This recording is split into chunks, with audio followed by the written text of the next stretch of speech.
어, 매트릭스 선언하는 방법 좀 설명하도록 하겠습니다.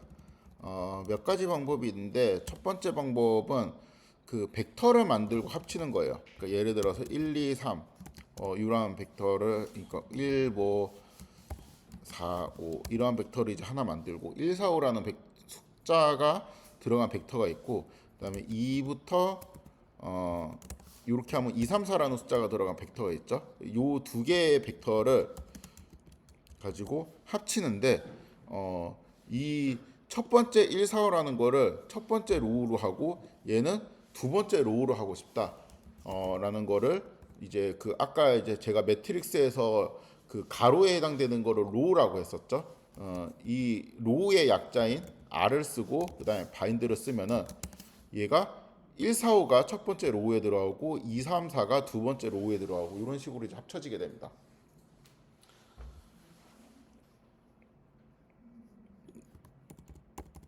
여기 이제 예제 있는 것도 똑같죠. 이게 1, 2, 3, 4, 1, 2, 3, 4라는 게 이제 첫 번째 로우에 들어가고 2, 3, 4, 5라는 게 두 번째 로우에 이제 들어가는 거죠. 그래서 이 방법 1에 제가 이제 설명을 써놨는데 벡터를 만들고 벡터를 이제 1, 2, 3, 4라는 벡터를 만들고 또 2, 3, 4, 5라는 이제 벡터를 또 만들고 이 두 개의 벡터를 만들고 이거를 그 로우 벡터처럼 그러니까 가로로 이제 긴 벡터처럼 해석을 해가지고 이거를 이제 바인드 해라. 라는 의미가 되겠습니다. 그래서 이렇게 되고 두 번째 방법은 이제 똑같아요. 이 1, 2, 3, 4라는 벡터를 만들고 그다음에 C 2, 3, 4, 5라는 벡터를 만들고 이 두 개의 벡터를 컬럼 벡터처럼 해석을 해요. 컬럼 벡터라는 거는 그 세로로 긴 벡터를 말하는데 그럼 1, 2, 3, 4 얘는 이렇게 보이지만 우리가 이러한 벡터처럼 이제 생각을 하라는 의미고 얘는 숫자가 이렇게 보이지만 컬럼 벡터면은 이게 이제 그 2, 3, 4, 5 이렇게 세로로 되어 있는 벡터로 그 해석을 하라는 의미가 되죠. 이렇게 생각을 하고 그럼 이제 이거를 양옆에 붙이고 2, 3, 4, 5 이렇게 이제 붙이고 싶다면은 이거를 C 바인드 그러니까 이 C는 컬럼의 약자입니다. 이렇게 쓰고 요 두 개의 벡터라면은 여기 첫 번째 요 벡터가 이렇게 길게 세로로 들어가 있고 여기 있는 두 번째 있는 벡터가 이렇게 길게 세로로 들어가 있게 되죠. 그래갖고 이렇게 만들 수도 있어요. 이게 되게 기본적인 방법입니다. 매트릭스를 만드는 방법, 벡터 같은 거를 이제 만들고 그거를 이제 합치는 거. 그럼 예를 들어서 1, 2, 3, 4 이렇게 생긴 2x2 매트릭스를 만드는 방법 하면은 뭐 이렇게 하면 되죠. C 1, 3 해주고 이렇게 그다음에 2, 4 이렇게 세로로 보고 쓰고 이거를 C 바인드 이렇게 해주거나 그쵸?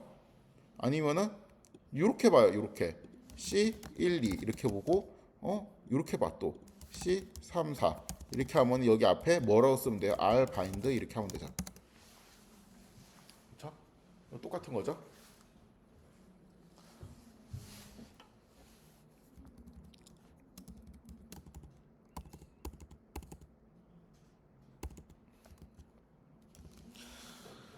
자, 이렇게 해서 그 기본적인 두 개의 방법입니다. 그러니까 그 매트릭스는 여러 개의 벡터를 합쳐가지고 매트릭스를 만들 수가 있는데 여러 개의 벡터를 할 때 이렇게 가로로 쭉쭉 이렇게 볼 수도 있고 세로로 쭉쭉 볼 수도 있죠. 예를 들어서 이런 거를 볼 때는 이렇게 보는 게 편하겠죠. 가로로 보는 게. 이거를 세로로 보려면은 요거랑 똑같은 매트릭스를 선언하려면은 C 바인드 C 1, 2 세로로 이렇게 한번 보고 그 다음에 다시 C 이렇게 한번 보고 2, 3 이렇게 한번 보고 그 다음에 3, 4 이렇게 보고 그 다음에 이거를 봐야 되니까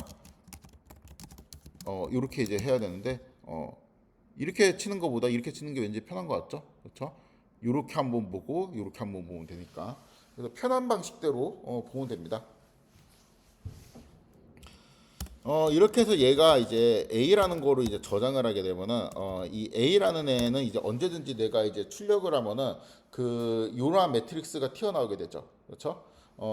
이 매트릭스의 차원을 보고 싶다라고 하면은 이렇게 해주면 됩니다. 이렇게. 그러면 2,4가 나오죠. 그럼 이게 2라는 거는 여기 가로로 두 줄이 있다. 그 다음에 4라는 거는 세로로 네 줄이 있다. 그러니까 2행 4열이다. 이거를 그 수학에서 이제 2 곱하기 4 행렬이다라고 표현을 하죠.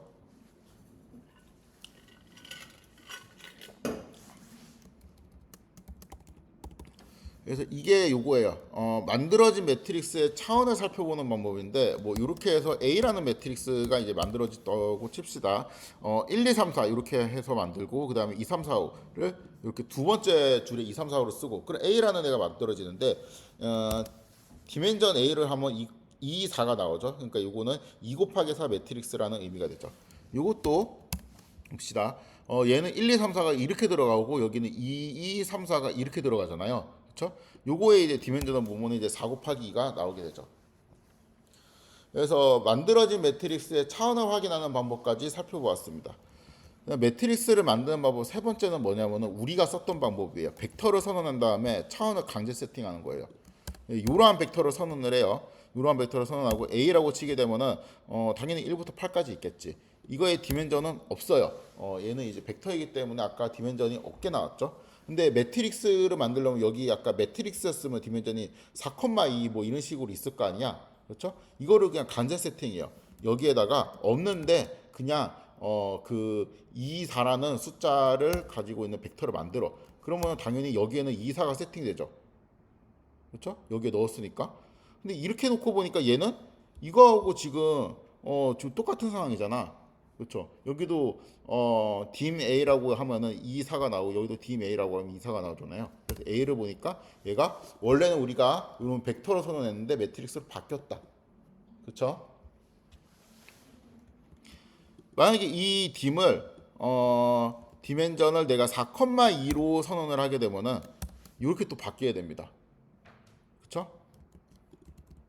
그럼 이번에는 이제 여기 세로가 그 두 줄이 있고 가로는 네 줄이 있게 되죠. 그래서 여기에 디멘전을 바꾸면 뭐가 이제 바뀌는구나. 그렇죠? 나는 이거를 예를 들어서 C 1,8로 하고 싶다라고 하면은 이렇게 생기고, 그렇죠? 만약에 8,1로 하고 싶다라고 하면 이렇게 생겼겠죠. 그렇죠? 이런 식으로 바꿀 수 있습니다. 만약에 3,3으로 바꾸고 싶다라고 하면은 안 되겠지. 당연히. 왜냐하면 숫자는 8개밖에 없는데 3,3의 디멘전을 가지려면 숫자가 9개 있어야 되잖아요. 그렇기 때문에 안 되겠죠.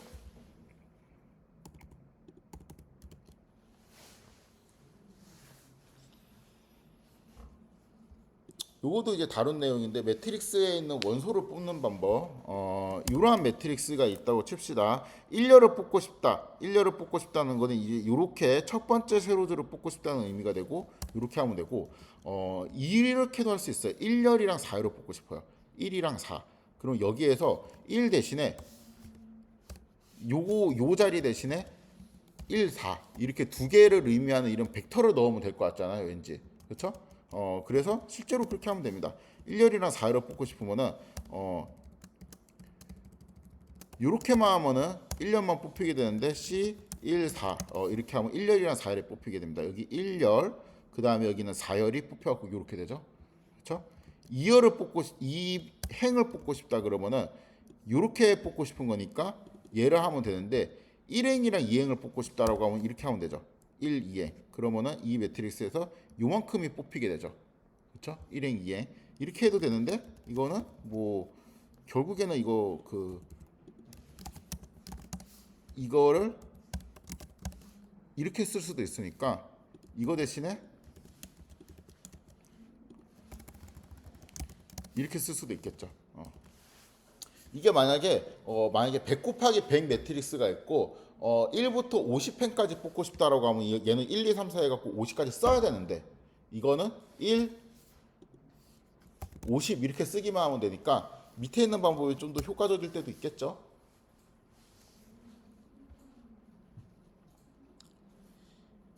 2행 3열의 원소를 뽑고 싶다. 2,3의 위치에 있는 애를 뽑고 싶은 거잖아요. 2,3. 그렇죠? 2,3 이거 7. 그럼 그냥 2,3 쓰면 돼요. 여기다가. 그럼 7이 나옵니다. 쉽죠?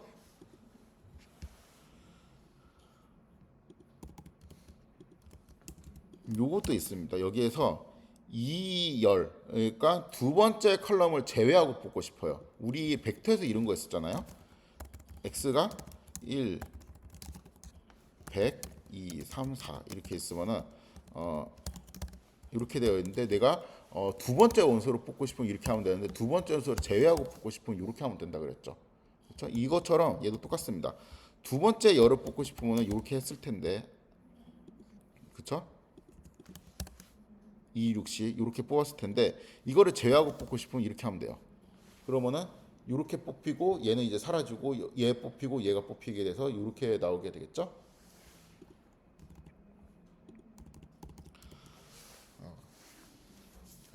매트릭스를 써야 하는 이유, 쓰면 편해요. 근데 이게 그냥 자료 구조적으로 그냥 해석을 하면은 그 컴퓨터 공학과에서 말하는 자료 구조 아니고 그냥 우리가 벡터 같은 거 쓰면 편하잖아. 사실은 그 벡터를 쓰면은 편한 게 되게 많죠. 그러니까 우리가 어떠한 영상 같은 거를 이제 브로드캐스팅 할 때도 편하고 여러 가지 이제 우리가 숫자를 다룰 때 딱 그 정리되어 있는 형태로 나열이 되어 있으면 편하거든요. 매트리스도 똑같아요. 그러니까 이렇게 바둑판 구조로 숫자들을 만들어서 이제 배열을 하고 싶을 때도 있단 말이야. 우리가 지금 방금 한 예제가 그랬죠. 그런 식으로 이제 바둑판 구조로 자료를 이제 표현을 하면은 어떠한 이점이 있냐면은 결국에는 자료를 순서대로 저장을 했을 때 얻는 이점이랑 똑같거든요. 그러니까 벡터로 왜 나타내야 되지?라는 물음이랑 똑같아요. 그러니까 이게 그 사람마다 스타일의 차이인데 여기 있는 도어 있잖아요. 저는 이렇게 코드를 짜는 거를 좋아하거든요. 왜냐하면은 데이터를 그냥 다 저장을 해 놓는 걸 좋아해요, 저는. 근데 이거를 컴퓨터 공학과 교수님들은 이렇게 짜면 싫어해. 왜냐하면 우리가 문제에서 원하는 목적이 있잖아요. 그 목적에 맞게 그냥 코드를 짜야지. 마지막에 열려 있는 유닛 몇 개 있냐를 보기 위해서는 이렇게 코드를 짤 필요가 없거든. 이렇게 많은 공간을 이용할 필요가 없어요. 그러니까 60개를 다 쓸 필요가 없어. 그래서 이거는 뭐라고 생각하시냐면은 메모리 비효율적이라고 생각해요. 쓸데없이 컴퓨터 자원을 되게 혹사시킨다라고 이제 생각을 하고 문제에 딱 맞는 그런 것만 워낙 그 카운트하기를 원하는데 저는 이거를 좋아해요. 저는 뭐 컴퓨터 자원 그런 거 없고 그냥 좀 뭐 기다리면은 뭐 효율이 좀 느려져도 오래 기다리면 돌아는 가니까 저는 그런 거는 큰 관심 없고 이런 거에 대한 데이터를 쭉 보면서 여기에서 의미를 찾아내는 게 사실 통계학이거든요. 그래서 통계학과 입장에서는 이거를 데이터를 좀 저장하는 걸 되게 좋아합니다. 그러한 입장에서는 데이터를 저장하는 이제 방식이 필요한데 당연히 그냥 나는 그냥 여러 가지 숫자를 이제 쭉 저장하겠다라는 것도 가능하지만 어쩔 때는 이제 행별로 열별로 어떤 의미가 있게 저장하고 싶을 때가 되게 많잖아요. 그렇죠? 방금 이제 했던 것처럼 방금 했던 거는 그 열은 뭐를 나타내요? 그 도어 1, 도어 2 이렇게 락커들의 문을 의미하고 아니지 행위 락커들의 문을 의미했고 잠깐만 이게 10 곱하기 6이었지? 헷갈린다. 그쵸? 여기 있는 열들은 회차를 의미하잖아요. 이렇게 뭔가 의미가 있는 방식으로 저장을 하고 싶어해. 그래서 매트릭스를 쓰면은 이제 좋다. 예를 들어 갖고 뭐 이 얘는 이제 별로 필요 없지만 초항이 1이고 공차가 2인 등차수를 100개 만들어라라고 하면은 요렇게 그 만들 수가 있잖아요. 요렇게 이런 되게 이제 간단한 요런 그것도 뭐 예를 들어서 100번째 항이 뭐냐라고 하면은 여기 있는 끝에 값만 필요하기 때문에 사실은 이런 모든 숫자들을 저장할 필요는 없어요. 근데 저장을 하면은 공차가 2인 그 등차 수열을 이런 식으로 우리가 확인할 수가 있잖아. 그래서 이런 면에서 저는 좋다고 생각을 합니다. 그래서 요거는 지우고 스타일인데 저는 자료를 바둑판 구조로 저장을 하는 거를 되게 좋아할 때가 많이 있어요. 프로그램 효율이랑 상관없이. 그래서 좋아하고 두 번째 이유는 그냥 수학에서 매트릭스라는 게 있어요. 그럼 뭐 역행렬 같은 것도 있고 이거를 행렬이라 그러는데 행렬의 연산도 있고 역행렬도 있고 이게 원래 그냥 그 통계나 수학에서 많이 씁니다. 그래서 그런 연산을 이제 하기 위한 것도 있고 이 이런 거는 사실 그러한 행렬 연산을 하기 위한 게 아니고 단순히 숫자를 바둑판 모양으로 정리하기 위함인데 저는 이 용도로도 그냥 되게 좋아해요. 데이터를 잘 깔끔하게 정리한다라는 의미에서.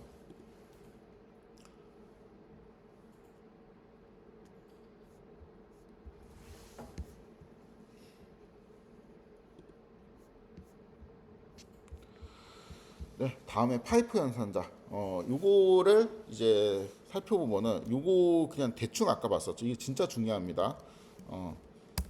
이 1부터 10까지 이러한 벡터가 있어요. 이거를 썸을 해. 이렇게 이러한 함수를 취한다라고 하죠.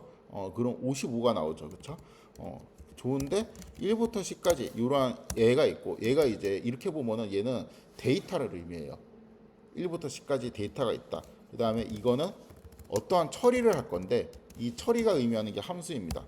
이러한 관점으로 보는 거예요. 그러니까 이 데이터가 있고 이거는 썸이라는 처리를 할 거야. 그러면은 55가 나오겠지. 만약에 내가 미니나라는 처리를 하면은 5.5가 나오겠죠, 뭐. 그렇죠? 그래서 이런 코드도 좋은데 이렇게 쓰는 경우도 있습니다. 요거하고 요거는 이제 똑같은 코드예요. 가로는 이제 생략할 수 있습니다. 이렇게. 그러니까 결국에는 얘를 어떻게 해석을 하면 좋으냐면은 이거를 파이프 연산자를 지우고 여기 있던 앞에 있던 거 있죠. 파이프 연산자 앞에 있던 거 걔가 싸그리 여기 있는 가로 안에 이렇게 들어온다고 생각을 하면 돼요.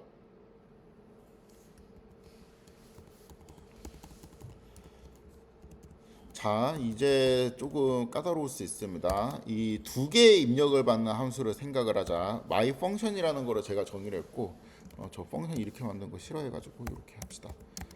이게 좀 복잡해 보이긴 하지만 my func이라는 함수를 만들어서 이거 되게 어려. x 제곱 플러스 y네. 그러면은 x에다가 3을 넣고 y에다가 10을 넣으면 x 제곱하면 얼마예요? 9. 10을 더하면은 19. 그럼 얘는 19가 나오네. 그렇죠? 이렇게 쓸 수 있어요. 그런데 이거를 이렇게 쓸 수 있어.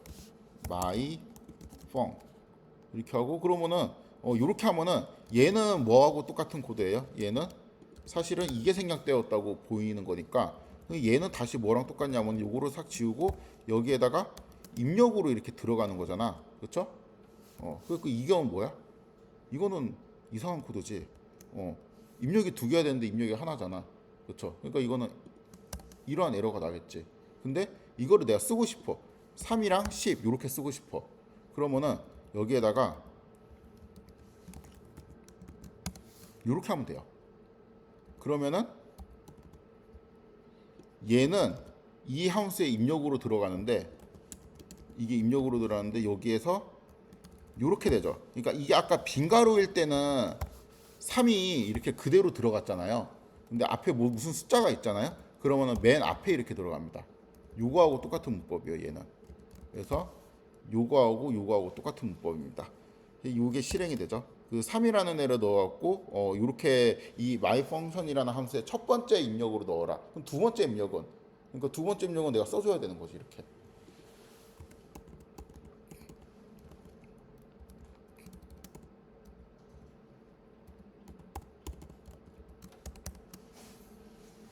그래서 이 코드하고 이 코드하고 똑같다.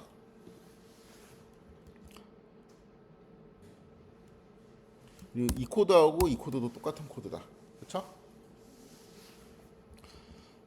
세 개의 입력을 갖고 있다. my function 2 그냥 뭐 큰 의미도 없는 거를 계산을 하고 있는데 2는 뭐냐면은 x를 제곱한 다음에 세 개 입력을 받아서 y하고 g하고 곱해가지고 뭐를 하네. x에다 3 넣고 y에다 10 넣고 g에다가 2를 넣어. 그럼 x 제곱하면은 9, y하고 g를 곱하면은 20. 그러니까 이거 출력은 29가 나와야 되겠죠. 이렇게 쓸 수도 있는데 이거를 이렇게 쓸 수도 있다. 3, 2, 12 이렇게 쓸 수도 있겠죠.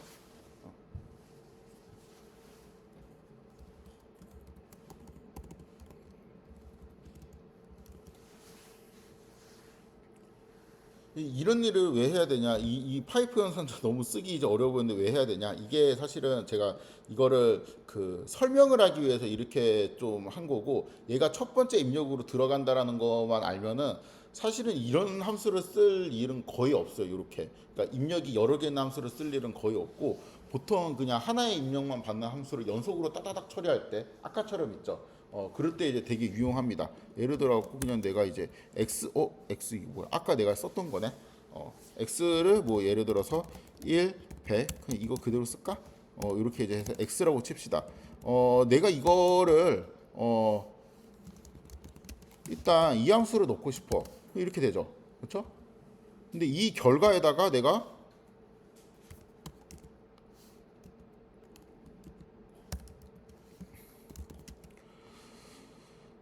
뭐 절대값을 취하고 싶어. 그럼 또 이렇게 되고. 그렇죠? 그다음에 다시 이 결과에다가 뭐 이 썸을 하고 싶어. 이렇게 되고. 그렇죠? 뭐 이 결과에다가 그냥 뭐 하지? 큰 의미는 없지만 로그 취해 볼까? 뭐 이렇게 되고. 그다음에 여기에다가 뭐 하지? 또 뭐 루트도 취해 볼까? 이런 식으로. 그러니까 어떠한 애가 있으면 얘를 하고 그러니까 결과를 계속 보면서 이렇게 쭉 나갈 수 있어요. 뭐 이게 큰 의미가 있는 계산인지 모르겠지만 이거를 내가 구현한다고 치면 이렇게 해야 되지. 이렇게 나오네. 그 다음에 ABS 치려면 또 이렇게 해야 되고, 그렇죠? 이거를 다시 썸하려면 또 이렇게 해야 되고, 이때부터는 이제 이 소가로 지우기 시작되죠. 로그 취하고 그 다음에 SQR. 그러니까 이거는 루트잖아.